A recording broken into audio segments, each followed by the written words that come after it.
Hello friends, आप सभी का क्लब आईएएस एस्पिरेंट चैनल पर स्वागत है। अगर आप सभी डेली टॉप 50 क्वेश्चंस प्रैक्टिस करना चाहते हैं तो आप मेरे साथ डेली दोपहर 12 बजे हमारे YouTube channel club IAS aspirant पर लाइव सेशन में जुड़ सकते हैं। इस समय हम भारतीय संविधान से रिलेटेड क्वेश्चंस को देख रहे हैं जो टॉपिक वाइज चल रहा है। आज का टॉपिक है राज्य की कार्यपालिका व विधायिका। राज्य की कार्यपालिका व विधायिका से रिलेटेड हम बहुत ही इंपॉर्टेंट क्वेश्चंस को देखेंगे जो प्रीवियस ईयर में पूछे गए हैं और आने वाले एग्जाम में पूछे जाने के चांसेस है। और दोस्तों, हमारा एक नया अनाउंसमेंट है। हमारा अचीवर बैच लॉन्च हो चुका है जिसकी फी है 99 रुपीज़ प्रति माह। यहाँ डेली असाइनमेंट, मैपिंग टास्क और हर संडे टेस्ट हुआ करता है। अगर आप सभी इंटरेस्टेड हैं तो जल्दी से जल्दी इस कोर्स को परचेज कर लीजिए। दोस्तों, चलिए हम अपने क्वेश्चंस पर आते हैं। आज का पहला क्वेश्चन शुरुआत होता है। नीचे दो वक्तव्य दिए गए हैं, एक को कथन ए और दूसरे को कारण आर का नाम दिया गया है। दिए गए कूट की सहायता से सही उत्तर चुनिए। कथन ए है, राष्ट्रपति और राज्यपालों पर उनके किसी भी कार्य के लिए न्यायालय में मुकदमा नहीं चलाया जा सकता है। कारण आर दिया है, राष्ट्रपति पर महाभियोग चलाया जा सकता है और राज्यपालों को असंवैधानिक कृत्यों के करने पर पदच्युत किया जा सकता है। कोड दिया हुआ है ऑप्शन ए है, ए तथा आर दोनों सही है और आर ए की सही व्याख्या है। बी, ए तथा आर दोनों सही है किंतु आर ए की सही व्याख्या नहीं है। सी, ए सही है किंतु आर गलत है। डी, ए गलत है किंतु आर सही है। तो दोस्तों, हम इस कथन और कारण को देखेंगे कि इसमें कथन जो दिया है कि राष्ट्रपति और राज्यपालों पर उनके किसी भी कार्य के लिए न्यायालय में मुकदमा नहीं चलाया जा सकता है। तो दोस्तों, राष्ट्रपति और राज्यपालों का जो पद होता है वो बहुत ही सम्माननीय होता है, इसलिए इनका मुकदमा न्यायालय में नहीं चलाया जाता है।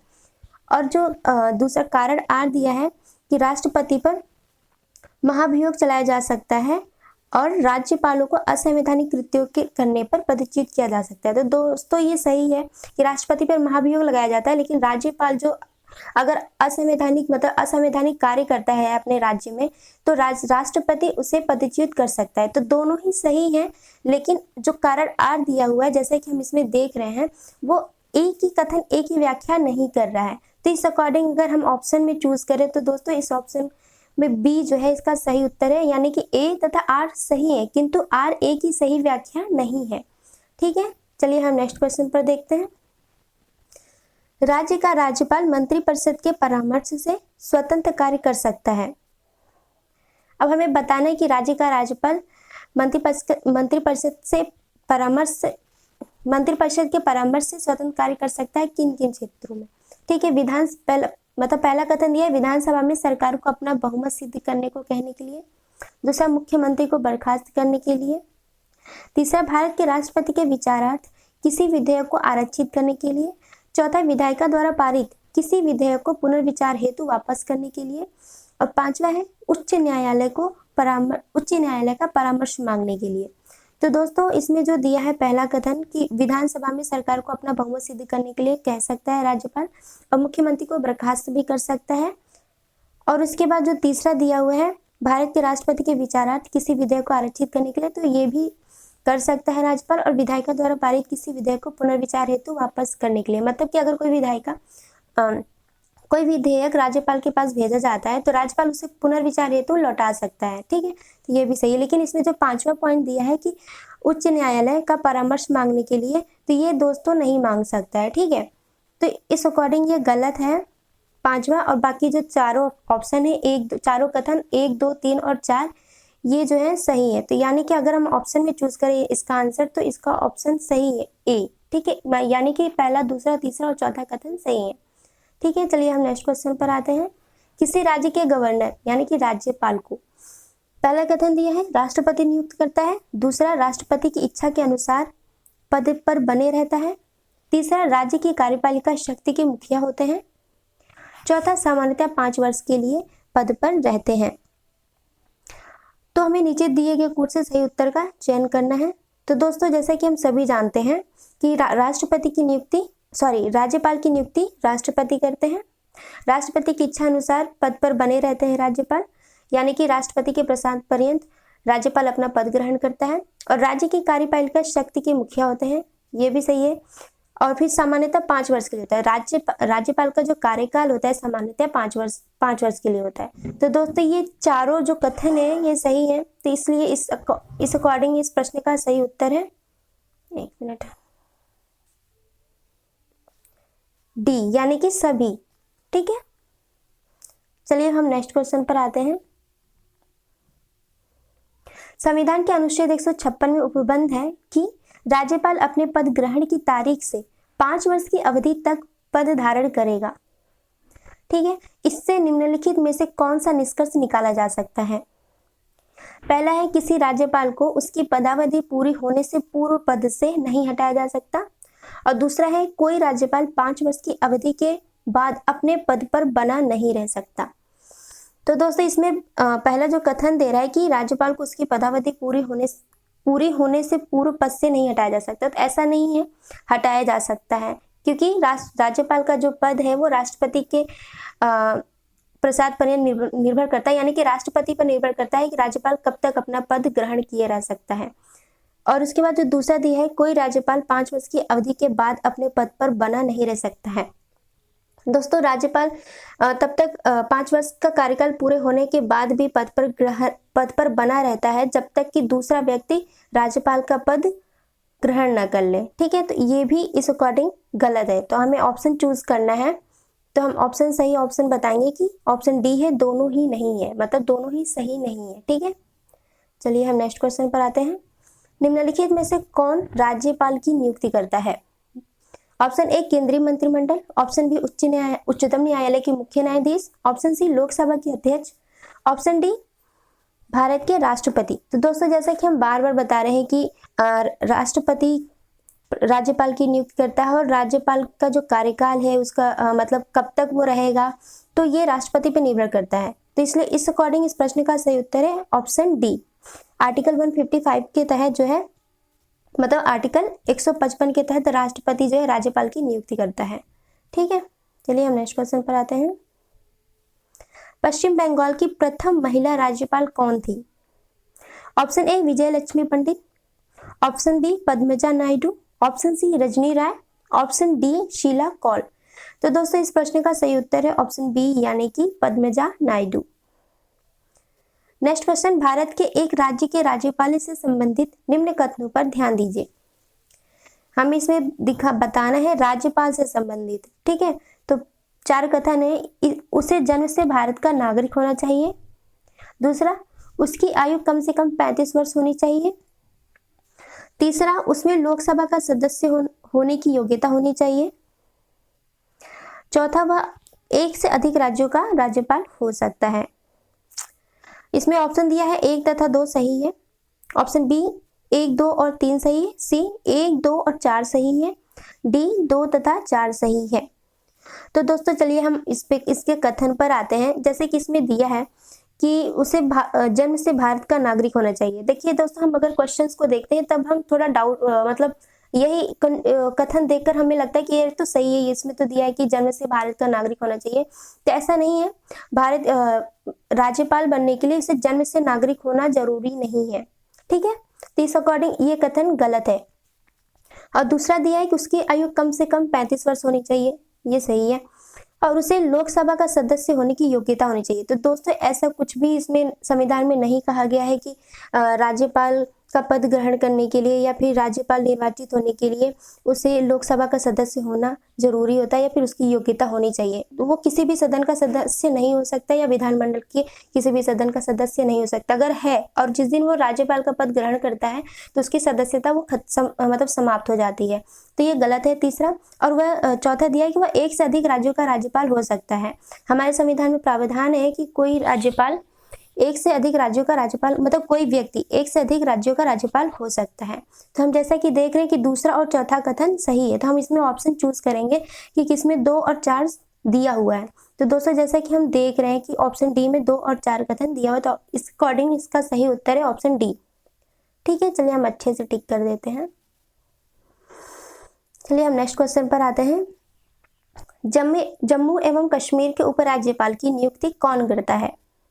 ऑप्शन ए जम्मू एवं कश्मीर का मुख्यमंत्री, ऑप्शन बी जम्मू एवं कश्मीर उच्च न्यायालय का मुख्य न्यायाधीश, ऑप्शन सी भारत का प्रधानमंत्री, ऑप्शन डी भारत का राष्ट्रपति। तो दोस्तों इस प्रश्न का सही उत्तर है ऑप्शन डी यानी कि भारत का राष्ट्रपति। नेक्स्ट क्वेश्चन, किसी भारतीय राज्य के राज्यपाल से संबंधित निम्नलिखित कथनों में से कौन सा कथन सत्य नहीं है? ऑप्शन ए, वह भारत के राष्ट्रपति द्वारा नियुक्त होता है। ऑप्शन बी, वह एक से अधिक राज्यों का राज्यपाल हो सकता है।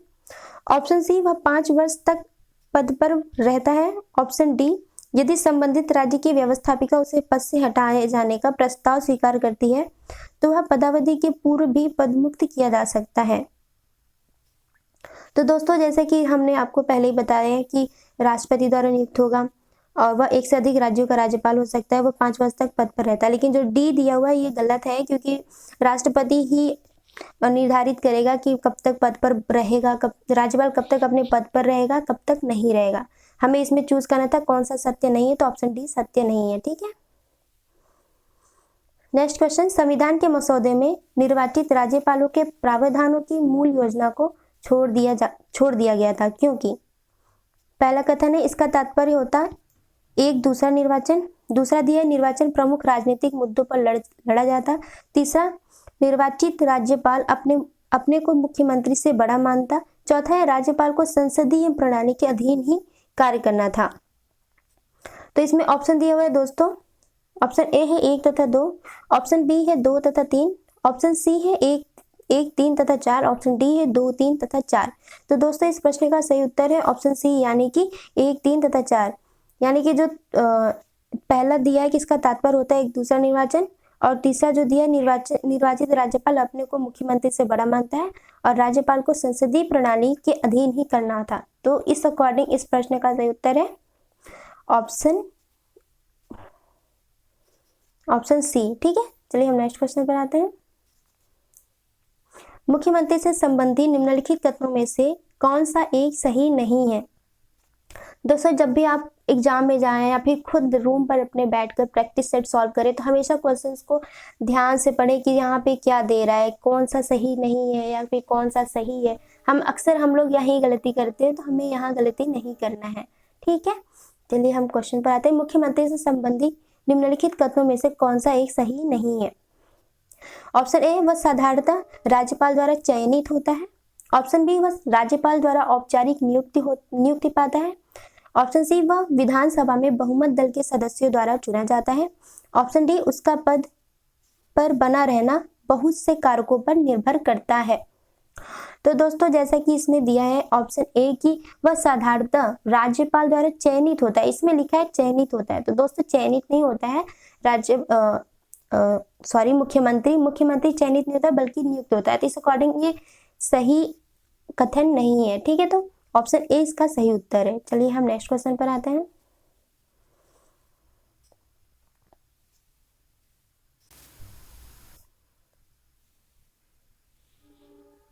राज्यपाल के वेतन और भत्ते दिए जाते हैं। Option A, consolidated fund of state से।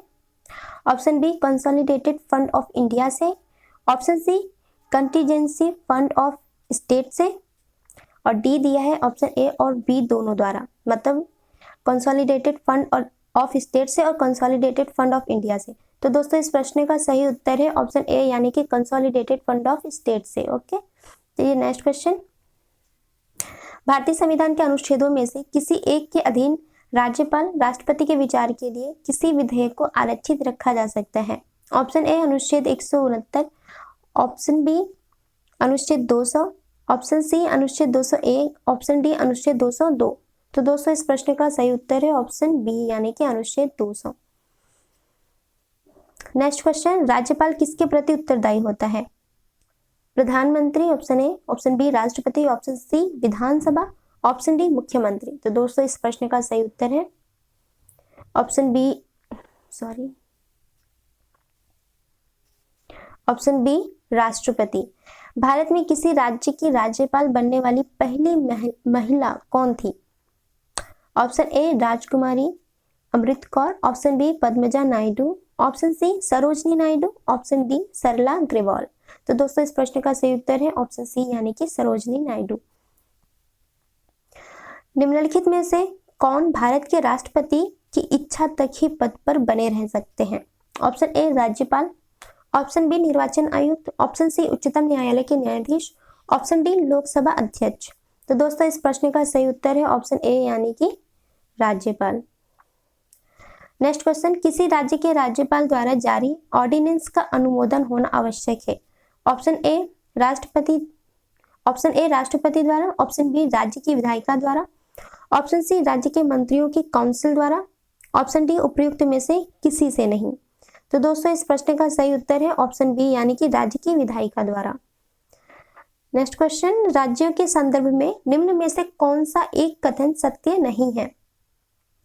ऑप्शन ए वह राज्य की विधायिका का अंग होता है, ऑप्शन बी वह मृत्यु दंड को क्षमा कर सकता है, ऑप्शन सी वह राज्य के उच्च न्यायालय के न्यायाधीशों की नियुक्ति नहीं करता है, ऑप्शन डी उसके पास आपातकालीन शक्तियां नहीं है। तो दोस्तों यहाँ पे हमें मतलब गलत ऑप्शन को चूज करना है, मतलब कौन सा कथन सत्य नहीं है उसे चूज करना है। तो इसमें जो दिया है कि मृत्यु दंड को क्षमा कर सकता है राज्यपाल, मृत्यु दंड को सिर्फ राष्ट्रपति ही क्षमा कर सकता है, राज्यपाल नहीं क्षमा कर सकता है। राज्यपाल किसी भी दंड के प्रकार को बदल सकता है, कठोर दंड से जो है साधारण दंड में परिवर्तित कर सकता है, या फिर दंड की अवधि को कम कर सकता है, या फिर दंड को कुछ दिनों तक जो है निलंबित कर सकता है, कुछ दिनों तक रोक के रख सकता है, लेकिन वो मृत्यु दंड को क्षमा नहीं कर सकता, सिर्फ राष्ट्रपति पर ही निर्भर करता है। ठीक है, तो इस अकॉर्डिंग इस प्रश्न का सही उत्तर ऑप्शन बी है। नेक्स्ट क्वेश्चन है, भारत के संविधान में निम्न में से किसके विरुद्ध अभियोग चलाने का प्रावधान नहीं है।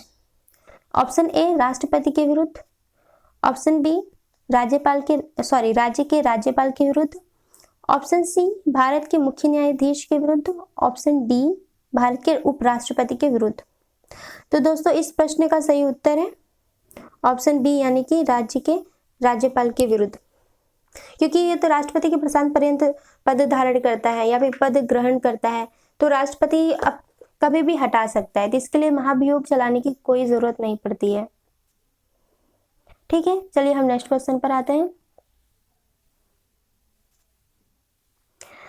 नेक्स्ट क्वेश्चन है, राज्य का कार्यकारी अध्यक्ष या संवैधानिक प्रमुख कौन है। ऑप्शन ए मुख्यमंत्री, ऑप्शन बी राज्यपाल, ऑप्शन सी मुख्यमंत्री का सचिव, ऑप्शन डी मुख्य सचिव। तो दोस्तों इस प्रश्न का सही उत्तर है ऑप्शन बी यानी कि राज्यपाल। नेक्स्ट क्वेश्चन है, राजस्थान के राज्यपाल जिन्हें बर्खास्त किया गया था। ऑप्शन ए डॉक्टर संपूर्णानंद थे, ऑप्शन बी रघुकुल तिलक थे, ऑप्शन सी सुखदेव प्रसाद थे, ऑप्शन डी बलिराम भगत थे। तो दोस्तों इस प्रश्न का सही उत्तर है ऑप्शन बी यानी कि रघुकुल तिलक थे। ठीक है, दोस्तों हम आप सभी को किसी भी क्वेश्चन को बहुत ही नॉर्मली सिंपल से सिंपल लैंग्वेज में एक्सप्लेन करने की कोशिश करते हैं ताकि आप सभी लोग समझ जाएं। ठीक है, और दोस्तों अगर आप सभी को हमारा वीडियो अच्छा लगता है तो इसे लाइक कर दिया करें और अपने दोस्तों में शेयर भी कर दें, और अगर आप हमारे चैनल पर नए हैं तो चैनल को अभी सब्सक्राइब भी कर लीजिए। और चलिए दोस्तों हम क्वेश्चन पर आते हैं, आपका ज़्यादा टाइम नहीं लेंगे क्योंकि हम खुद चाहते हैं कि कम से कम टाइम में आपको अच्छा कंटेंट दें, क्योंकि ज़्यादा लंबा वीडियो हो जाता है तो बच्चे बोर होने लगते हैं, फिर देखते नहीं है। तो हम चाहते हैं कि 50 क्वेश्चन 30-35 मिनट या फिर 40 मिनट तक कंप्लीट हो जाए। ठीक है, चलिए हम आते हैं क्वेश्चन पे। राज्य के वित्तीय लेखा पर नियंत्रण रखता है। ऑप्शन ए राज्यपाल, ऑप्शन बी मुख्यमंत्री, ऑप्शन सी राज्य वित्त सचिव, ऑप्शन डी उपरोक्त में से कोई नहीं। तो दोस्तों इस प्रश्न का सही उत्तर ऑप्शन डी यानी कि उपरोक्त में से कोई नहीं। नेक्स्ट क्वेश्चन है, भारतीय संविधान के अनुसार राज्यों की विधायिका में सम्मिलित है। ऑप्शन ए विधान परिषद एवं राज्यपाल, ऑप्शन बी विधानसभा एवं विधान परिषद, ऑप्शन सी विधानसभा एवं राज्यपाल, ऑप्शन डी राज्यपाल विधानसभा विधान परिषद जहां इसका अस्तित्व है। ठीक है, तो दोस्तों इस प्रश्न का सही उत्तर है ऑप्शन डी यानी कि राज्यपाल विधानसभा एवं विधान परिषद। ठीक है, नेक्स्ट क्वेश्चन है, भारत में कौन एकमात्र राज्य है जहां सामान्य यानी कि कॉमन सिविल कोड लागू है। ठीक है, कॉमन सिविल लॉ लागू है, तो कॉमन सिविल कोड लागू है कहाँ है। ऑप्शन ए जम्मू एवं Kashmir, option B Mizoram, option C Nagaland, option D Goa. तो दोस्तों इस प्रश्न का सही उत्तर है ऑप्शन डी यानी कि गोवा। नेक्स्ट क्वेश्चन, राज्यों में विधान परिषद के सृजन या समापन हेतु संविधान के किस अनुच्छेद में वर्णित प्रक्रिया को अपनाया जाता है। ऑप्शन ए अनुच्छेद 368, ऑप्शन बी अनुच्छेद 69, ऑप्शन सी अनुच्छेद 269, ऑप्शन डी अनुच्छेद 169। तो दोस्तों इस प्रश्न का सही उत्तर है आर्टिकल 169। ओके, नेक्स्ट क्वेश्चन है, विधान परिषद किसी साधारण विधेयक को निम्नलिखित में से किस अवधि तक रोक सकती है? ऑप्शन ए 3 माह, ऑप्शन बी 4 माह, ऑप्शन सी 6 माह, ऑप्शन डी 14 दिन। तो दोस्तों इस प्रश्न का सही उत्तर है ऑप्शन बी यानी कि 4 माह। ठीक है, चलिए हम नेक्स्ट क्वेश्चन पर आते हैं। आपातकाल में किसी राज्य विधानसभा की अवधि बढ़ाई जा सकती है? ऑप्शन ए राष्ट्रपति द्वारा, ऑप्शन बी संसद द्वारा, ऑप्शन सी राज्य के राज्यपाल द्वारा, ऑप्शन डी राज्य विधानमंडल द्वारा। तो दोस्तों इस प्रश्न का सही उत्तर है ऑप्शन बी यानी कि संसद द्वारा। भारत में राज्य विधान पालिकाओं का उच्च सदन कौन सा है? ऑप्शन ए विधान पालिका परिषद, ऑप्शन बी विधान पालिका समिति, ऑप्शन सी राज्यपाल का कार्यालय, ऑप्शन डी इनमें से कोई नहीं। तो दोस्तों इस प्रश्न का सही उत्तर है ऑप्शन ए यानी कि विधान पालिका परिषद। नेक्स्ट क्वेश्चन, भारत के निम्नलिखित राज्यों में से किसमें अब तक विधान परिषद नहीं है, यद्यपि संविधान मतलब 7वें संशोधन अधिनियम 1956 में उसके लिए उपबंध है? Option A Maharashtra, option B Bihar, option C Karnataka, option D Madhya Pradesh. तो दोस्तों इस प्रश्न का सही उत्तर ऑप्शन डी यानी कि मध्य प्रदेश। नेक्स्ट क्वेश्चन, उत्तर प्रदेश की विधान परिषद में राज्यपाल द्वारा कितने सदस्यों को मनोनीत किया जाता है? ऑप्शन ए कुल सदस्यों का 1/10, ऑप्शन बी कुल सदस्यों का 1/8, ऑप्शन सी कुल सदस्यों का 1/7, ऑप्शन डी कुल सदस्यों का 1/6। तो दोस्तों इस प्रश्न का सही उत्तर है ऑप्शन बी यानी कि कुल सदस्यों का 1/6। ओके, नेक्स्ट क्वेश्चन है, राज्य की संचित निधि का संचालन किया जाता है? ऑप्शन ए राज्य के राज्यपाल द्वारा, ऑप्शन बी राज्य के मुख्यमंत्री द्वारा, ऑप्शन सी राज्य के वित्त मंत्री द्वारा, ऑप्शन डी राज्य के विधानमंडल द्वारा। तो दोस्तों इस प्रश्न का सही उत्तर है ऑप्शन डी यानी कि राज्य के विधानमंडल द्वारा। नेक्स्ट क्वेश्चन, निम्नलिखित कथनों पर विचार कीजिए। पहला कथन है, भारत के संविधान में उपबंध है कि प्रत्येक राज्य की विधानसभा 450 से अनधिक सदस्यों से मिलकर बनेगी, जो राज्य में प्रादेशिक निर्वाचन क्षेत्रों से प्रत्यक्ष निर्वाचन द्वारा चुने जाएंगे। दूसरा है, कोई व्यक्ति किसी राज्य की विधानसभा के किसी स्थान को भरने के लिए चुने जाने के लिए अहरित नहीं होगा यदि उसकी आयु 25 वर्ष से कम है। तो दोस्तों इसमें ऑप्शन दिया है, ऑप्शन ए दिया है केवल 1, ऑप्शन बी दिया है केवल 2, ऑप्शन सी दिया है 1 और 2 दोनों, ऑप्शन डी दिया है ना तो 1 और ना ही 2। चलिए हम कथन पर आते हैं, एक बार कथन को देख लेते हैं कि क्या दिया है इसमें। इसमें दिया है कि भारत के संविधान में उपबंध है कि प्रत्येक राज्य की विधानसभा 450 से अनधिक सदस्यों से मिलकर बनेगी। तो दोस्तों यहाँ पे जो 450 दिया है, 450 से अधिक 450 से ज्यादा सदस्यों से नहीं मिलकर बनेगी, यानी कि 450 सदस्यों से मिलकर के राज्य की विधानसभा बनती है। तो ऐसा नहीं है दोस्तों, 500 सदस्य होते हैं। ठीक है, 500 सदस्यों से मिलकर बनती है विधानसभा और कम से कम 60 होने चाहिए और ज्यादा से ज्यादा 500। तो दोस्तों इसमें 450 दिया है, तो इस अकॉर्डिंग ये गलत है। और आगे जो दिया है कथन कि जो राज्यों में प्रादेशिक निर्वाचन क्षेत्रों से प्रत्यक्ष निर्वाचन द्वारा चुने जाएंगे, ये सही है, लेकिन यहाँ पे जो कंटेंट दिया है कि 450 तो वो गलत है। तो इस अकॉर्डिंग चलिए हम इसको अच्छे से क्लीन करके बताते हैं। तो इस अकॉर्डिंग जो पहला कथन है ये गलत है, यहाँ पे 500 होना चाहिए।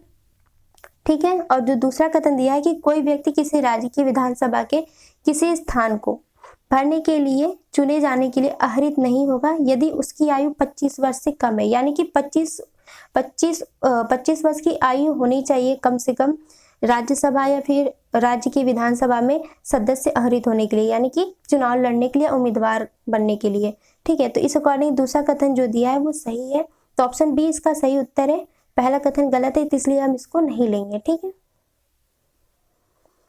नेक्स्ट क्वेश्चन है, भारत के किस राज्य में सर्वप्रथम महिला मुख्यमंत्री हुई थी? Option A Uttar Pradesh, option B Bihar, option C Tamil Nadu, option D Delhi. तो दोस्तों इस प्रश्न का सही उत्तर है ऑप्शन ए यानी कि उत्तर प्रदेश। विधानसभा के सदस्य के लिए न्यूनतम आयु क्या विहित की गई है? ऑप्शन ए 18 वर्ष, ऑप्शन बी 25 वर्ष, ऑप्शन सी 21 वर्ष, ऑप्शन डी कोई आयु सीमा नहीं है। तो दोस्तों इस प्रश्न का सही उत्तर है ऑप्शन बी यानी कि 25 वर्ष, जैसे कि हमने अभी इसके 1-2 क्वेश्चन के पहले बताया है। ठीक है, चलिए हम नेक्स्ट क्वेश्चन पर आते हैं। राज्य विधानसभा में कोई भी धन विधेयक पुनः स्थापित नहीं किया जा सकता बगैर ऑप्शन ए संसद की संस्तुति के, ऑप्शन बी राज्य के राज्यपाल की संस्तुति के, ऑप्शन सी भारत के राष्ट्रपति की संस्तुति के, और ऑप्शन डी मंत्रियों की विशेष समिति की संस्तुति के। तो दोस्तों इस प्रश्न का सही उत्तर है ऑप्शन बी यानी कि राज्य के राज्यपाल की संस्तुति के। चलिए हम नेक्स्ट क्वेश्चन पर आते हैं। नए राज्य के गठन की शक्ति निहित है, ऑप्शन ए संसद में, ऑप्शन बी राष्ट्रपति में, ऑप्शन सी मंत्रिपरिषद में, ऑप्शन डी राज्य पुनर्गठन आयोग में। तो दोस्तों इस प्रश्न का सही उत्तर है ऑप्शन ए यानी कि संसद में शक्ति निहित है। वो किसी भी राज्य का गठन कर सकता है या फिर किसी भी राज्य की सीमा को घटा बढ़ा सकता है। ठीक है, चलिए हम नेक्स्ट क्वेश्चन पर आते हैं। भारत के संविधान के अनुच्छेद 371 ख में निम्न राज्य या राज्यों में किसके लिए विशेष उपबंध प्रावधानित हैं? ऑप्शन ए महाराष्ट्र और Gujarat, option B Assam, option C Nagaland, option D Manipur. तो दोस्तों इस प्रश्न का सही उत्तर है ऑप्शन बी यानी कि असम। चलिए हम नेक्स्ट क्वेश्चन पर आते हैं। निम्नलिखित राज्यों में से किसके लिए संविधान के अनुच्छेद 371 के अंतर्गत विशेष प्रावधान किया गया? Option A Jammu Kashmir, option B Maharashtra तथा Gujarat, option C Nagaland, option D Andhra Pradesh. तो दोस्तों इस प्रश्न का सही उत्तर है ऑप्शन बी यानी कि महाराष्ट्र तथा गुजरात। यहाँ अनुच्छेद 371 पूछा है। ठीक है, तो हमेशा आर्टिकल्स को अच्छे से पढ़ें तभी आप ऑप्शंस को चूज करें। ठीक है, चलिए हम नेक्स्ट क्वेश्चन पर आते हैं। भारत के किसी राज्य में विधान परिषद का सृजन या उसकी समाप्ति की जा सकती है? ऑप्शन ए किसी राज्य के राज्यपाल की संस्तुति पर राष्ट्रपति द्वारा, ऑप्शन बी संसद द्वारा, ऑप्शन सी राज्य विधानसभा के तत्संबंधी संकल्प पारित करने पर संसद द्वारा, ऑप्शन डी मंत्रिपरिषद की संस्तुति पर राज्य के राज्यपाल द्वारा। तो दोस्तों इस प्रश्न का सही उत्तर है ऑप्शन सी यानी कि राज्य विधानसभा के तत्संबंधी संकल्प पारित करने पर संसद द्वारा। ठीक है, चलिए हम नेक्स्ट क्वेश्चन पर आते हैं। राज्य में दूसरे सदन की स्थापना या उसे रद्द करने से संबंधित कौन सी सही विधि है? ऑप्शन ए लोकसभा द्वारा साधारण बहुमत से पारित प्रस्ताव, ऑप्शन बी संबंधित राज्य के विधानसभा द्वारा पूर्ण बहुमत से पारित प्रस्ताव, ऑप्शन सी संबंधित राज्य के विधानसभा द्वारा साधारण बहुमत से पारित प्रस्ताव और संसद में पारित विधि द्वारा, ऑप्शन डी लोकसभा द्वारा पूर्ण बहुमत से पारित प्रस्ताव द्वारा। तो दोस्तों इस प्रश्न का सही उत्तर है ऑप्शन सी यानी कि संबंधित राज्य के विधानसभा द्वारा साधारण बहुमत से पारित प्रस्ताव और संसद में पारित विधि द्वारा। ठीक है, नेक्स्ट क्वेश्चन। निम्नलिखित राज्यों में कहाँ विधान परिषद है? केरल पहला कथन, दूसरा हिमाचल प्रदेश, तीसरा दिल्ली, चौथा बिहार। अब हमें बताना है कि इन चारों राज्यों को जो दिया है इसमें बताना है कि हमें किस राज्य में विधान परिषद है। तो दोस्तों सिर्फ इसमें जो चारों में से केवल एक में जो दिया है इसमें बिहार में विधान परिषद है। तो इस अकॉर्डिंग जो ऑप्शन दिए हैं हम ऑप्शन को देखेंगे कि किसमें सिर्फ केवल 4 दिए। तो ऑप्शन डी देख रहे हैं हम यहाँ पे कि इसका सही उत्तर ऑप्शन डी है यानी कि बिहार में विधान परिषद है। बिहार, महाराष्ट्र, कर्नाटक, उत्तर प्रदेश, आंध्र प्रदेश और तेलंगाना में विधान परिषद है। ठीक है, चलिए हम नेक्स्ट क्वेश्चन पर आते हैं। जम्मू एवं कश्मीर के उपराज्यपाल की कार्य अवधि होती है? ऑप्शन ए 4 वर्ष, ऑप्शन बी 5 वर्ष, ऑप्शन सी 6 वर्ष, ऑप्शन डी 7 वर्ष। तो दोस्तों इस प्रश्न का सही उत्तर है ऑप्शन बी यानी कि 5 वर्ष। निम्नलिखित में से किस राज्य में द्विसदनात्मक विधायिका नहीं है? Option A UP, option B MP, option C Bihar, option D Karnataka. तो दोस्तों इस प्रश्न का सही उत्तर है ऑप्शन बी यानी कि एमपी। मध्य प्रदेश में द्विसदनात्मक विधायिका नहीं है यानी कि विधान परिषद नहीं है। ठीक है, बिहार, महाराष्ट्र, कर्नाटक, यूपी, आंध्र प्रदेश, तेलंगाना यहाँ पर मतलब कि द्विसदनात्मक विधायिका है। ठीक है, चलिए हम नेक्स्ट क्वेश्चन पर आते हैं। निम्न में से किसको भंग नहीं किया जा सकता परंतु समाप्त किया जा सकता है? Option A Lok Sabha, option B Rajya Sabha, option C राज्य विधानसभा है, ऑप्शन डी राज्य विधान परिषद है। तो दोस्तों इस प्रश्न का सही उत्तर है ऑप्शन डी यानी कि राज्य विधान परिषद है। नेक्स्ट क्वेश्चन है, राज्य विधानसभा के निर्वाचन का संचालन करता है? ऑप्शन ए उच्च न्यायालय के मुख्य न्यायाधीश, ऑप्शन बी राज्य निर्वाचन आयोग, ऑप्शन सी भारत का निर्वाचन आयोग, ऑप्शन डी राज्य के राज्यपाल। तो दोस्तों इस प्रश्न का सही उत्तर है ऑप्शन सी यानी कि भारत के निर्वाचन आयोग राज्य विधानसभा के निर्वाचन का संचालन करते हैं। ठीक है, नेक्स्ट क्वेश्चन है भारतीय संविधान के निम्नलिखित में से किस अनुच्छेद के अंतर्गत विधानसभा को विधान परिषद का सृजन करने का प्रस्ताव पास करने की इजाजत मिलती है? Option A 168, option B 169, option C 170, option D 171। तो दोस्तों इस प्रश्न का सही उत्तर है ऑप्शन बी यानी कि 169। नेक्स्ट क्वेश्चन, राज्य सरकार के मंत्रियों के वेतन एवं भत्तों का निर्धारण किया जाता है? ऑप्शन ए मुख्यमंत्री द्वारा, ऑप्शन बी राज्यपाल द्वारा, ऑप्शन सी मुख्य सचिव द्वारा, ऑप्शन डी राज्य विधानसभा द्वारा। तो दोस्तों इस प्रश्न का सही उत्तर है ऑप्शन डी यानी कि राज्य विधानसभा द्वारा। नेक्स्ट क्वेश्चन, जम्मू और कश्मीर राज्य के कार्यकारी अध्यक्ष का पद नाम सन 1965 में सदर ए रियासत से राज्यपाल में बदल दिया गया? ऑप्शन ए लोकसभा के एक प्रस्ताव द्वारा, ऑप्शन बी राष्ट्रपति के एक कार्यकारी आदेश द्वारा, ऑप्शन सी जम्मू और कश्मीर राज्य के संविधान में 6वें संशोधन द्वारा, ऑप्शन डी राज्य सरकार द्वारा आर्टिकल 371 के अंतर्गत। तो दोस्तों इस प्रश्न का सही उत्तर है ऑप्शन सी यानी कि जम्मू और कश्मीर राज्य के संविधान में 6वें संशोधन द्वारा। ठीक है, सदर रियासत से राज्यपाल में बदल दिया गया। चलिए हम नेक्स्ट क्वेश्चन पर आते हैं। भारत की पहली महिला मुख्यमंत्री बनी? Option A Indira Gandhi, option B Sucheta Kripalani, option C Sarojini Naidu, option D Jayalalithaa. तो दोस्तों इस प्रश्न का सही उत्तर है ऑप्शन बी यानी कि सुचिता कृपलानी। ठीक है, नेक्स्ट क्वेश्चन, इस सेशन का ये लास्ट क्वेश्चन है। यदि किसी राज्य की विधानसभा का अध्यक्ष यानी कि स्पीकर पद त्यागना चाहे तो उसे अपना त्याग पत्र देना चाहिए? ऑप्शन ए मुख्यमंत्री को, ऑप्शन बी राज्यपाल को, ऑप्शन सी उपाध्यक्ष को, ऑप्शन डी भारत के राष्ट्रपति को। तो दोस्तों इस प्रश्न का सही उत्तर है ऑप्शन सी यानी कि उपाध्यक्ष को। दोस्तों हमारा इस सेशन का लास्ट क्वेश्चन खत्म हुआ। अगर दोस्तों आप सभी हमारे ऐप को इंस्टॉल करना चाहते हैं तो गूगल प्ले स्टोर पर जाकर के आप हमारे ऐप को इंस्टॉल कर लीजिए, क्लब IAS एस्पिरेंट। ठीक है दोस्तों, अगर आप सभी करेंट की प्रिपरेशन करना चाहते हैं पीटी और मेंस के लेवल पर, तो आरजे सर की क्लास डेली शाम 5 से 6 बजे चलती है। तो आप वहां पर सर से क्लास ज्वाइन करिए, लाइव सेशन में जुड़िए, जहाँ पे आपके सभी कॉन्सेप्ट क्लियर होंगे। और कोई भी डाउट होता है तो आप नीचे कमेंट जरूर कर दीजिए, आपके हर डाउट को क्लियर किया जाएगा। और दोस्तों हमारे चैनल को ज़्यादा से ज़्यादा शेयर करिए और लाइक कर दीजिए, अगर नए हैं तो सब्सक्राइब भी कर लीजिए। Thank you.